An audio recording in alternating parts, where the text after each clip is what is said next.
गए थे आप? किरीट सुमैया बार बार शहर आ रहे हैं 6 महीनों से, और प्रशासन पर, चाहे वो महानगर पालिका आयुक्त हो, चाहे हेल्थ ऑफिसर हो, चाहे महसूल डिपार्टमेंट हो, तहसीलदार हो, या पुलिस डिपार्टमेंट, वो एक सियासी पार्टी के नुमाइंदे हैं, माजी खासदार है, और उन्हीं के डिमांड के ऊपर एसआईटी बनी है।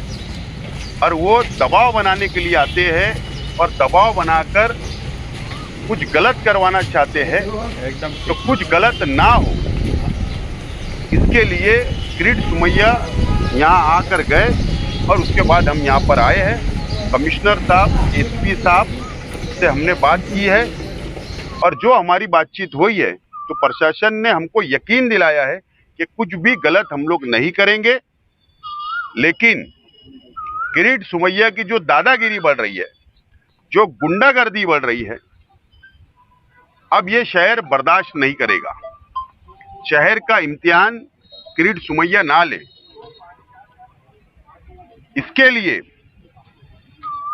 14 तारीख को बरोज पीर सोमवार को एडिशनल कलेक्टर ऑफिस के बाहर माइनॉरिटी डिफेंस कमेटी का एहतजाजी धरना होगा।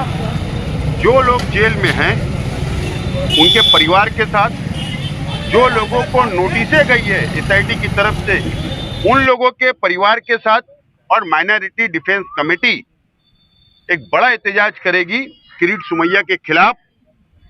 और जो गलत करवाना चाहते हैं और बाकी जो हमारे डिमांड्स होंगे वो उसी वक्त आप लोगों को बताई जाएगी, लेकिन एक बड़ा एहतजाज हमने तय किया है। एसआईटी को बने 6 महीना हो गया, 10 जुलाई को मुकम्मल हो जाने वाला है।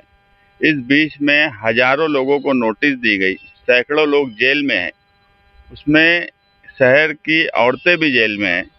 माइनॉरिटी की लीगल टीम जो है वो कोशिश कर रही है, मगर आप देखेंगे सरकारी वकील जो है, सरकारी वकील हमेशा फैक्ट पे बात करता, जो है उस पे बात करता, मगर सरकारी वकील सियासी बात करते हैं, कोर्ट के अंदर भी और कोर्ट के बाहर भी। और किरीट सुमैया भी मुसलसल सियासी तौर पर प्रेशर कर रहे हैं, सियासी तौर पर मालेगांव शहर को और यहाँ की माइनॉरिटीज, खास तौर से मुसलमानों को तकलीफ देने का काम कर रहे हैं। और हमने ये तय किया कि अब कहीं ना कहीं तहरीक की तरफ जाना चाहिए। 6 महीना हो गया, कोई बांग्लादेशी, कोई रोहिंग्या, कोई पाकिस्तानी नहीं मिला।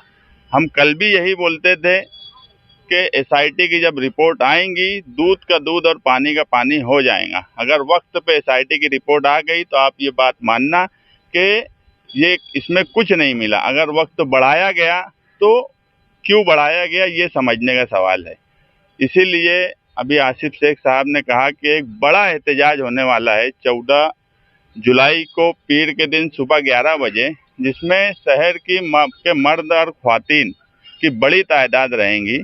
और जो नोटिस जिनको जिनको मिली है वो तमाम ही लोग उस धरने में आए, ताकि ये एक मैसेज दिया जाए कि 6 महीने में भी यहाँ कोई रोहिंग्या नहीं मिला, इनकी ना चार्जशीट में मिला, ना इनकी एसआईटी की रिपोर्ट में मिला। इसलिए ये एहतजाजी धरना बहुत अहम है, और कहीं ना कहीं जो सरकार को जो करना चाहिए वो सियासी तौर पे किया जा रहा है, उसका जवाब होगा। चार्जशीट के अंदर भी दाखिल है कोई बांग्लादेशी और कोई रोहिंग्या नहीं, उसके बाद भी एफआईआर का सिलसिला शुरू है। सिर्फ दबाव में हो रहा, सिर्फ चीटिंग जो हुई है पेपर की कि कोई कागज इधर हो गया उधर हो गया, यही सब चार्जशीट में भी है, यही सब एसआईटी की रिपोर्ट में भी आने वाला है।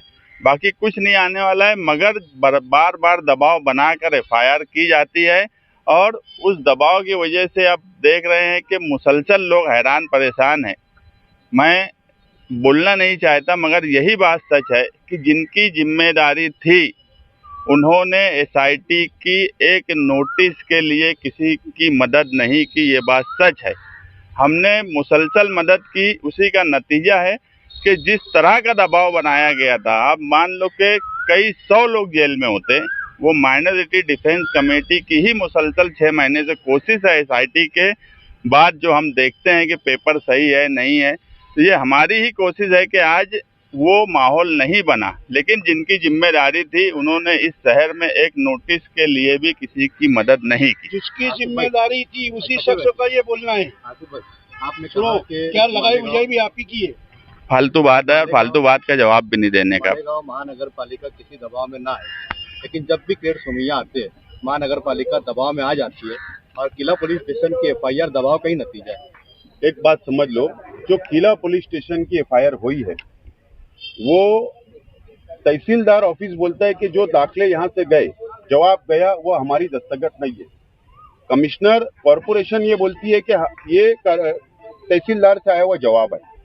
तो हम जो धरना दे रहे हैं, मैंने फिर कहा कि धरने के अंदर जो हमारा मेमोरेंडम बनेगा, हमारी डिमांड यही होगी कि वो सिग्नेचर की फॉरेंसिक जांच करवा ले। दूध का दूध और पानी का पानी हो जाएगा। तो ये एक दूसरे के ऊपर ये ढकेल रहे हैं, तो हम भी यही डिमांड करने वाले हैं और कानूनी रास्ता में तो हमारे पास है।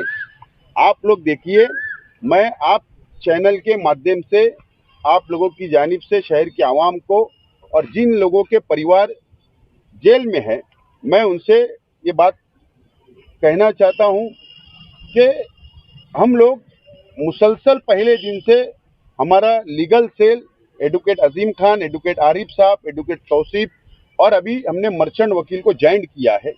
हम लोग लड़ रहे हैं, लेकिन बीच में वेकेशन आया, जज लोगों की ट्रांसफर हो गई। अभी इस हफ्ते के अंदर उम्मीद है कि तमाम ही लोगों की जमानत की जो अर्जी हमने दाखिल की है उसके ऊपर हेयरिंग मुकम्मल हो जाएगी। हमें उम्मीद है कि नतीजा अच्छा आएगा, फैसला अच्छा आएगा और न तो हमारी लड़ाई हाईकोर्ट तक तो हमारी जाने की तैयारी है। और ये शहर के आवाम को भी हम यकीन दिलाना चाहते हैं कि ये लड़ाई हर हाल में अब रास्ते के ऊपर भी आई है और हम लोग कोर्ट के जरिए भी इसको लड़ेंगे। आह्वान करना चाहेंगे कि जो लोग आपकी इस लड़ाई में डिफेंस कमेटी के साथ शहर को, जो लोग जेल में हैं उनको बचाने के लिए, जिन पर एलिगेशन उनको बचाने के लिए और भी लोग आपके साथ अगर आना चाहते हैं, उनके लिए क्या कहेंगे? जिनको हमदर्दी होगी वो जरूर आए।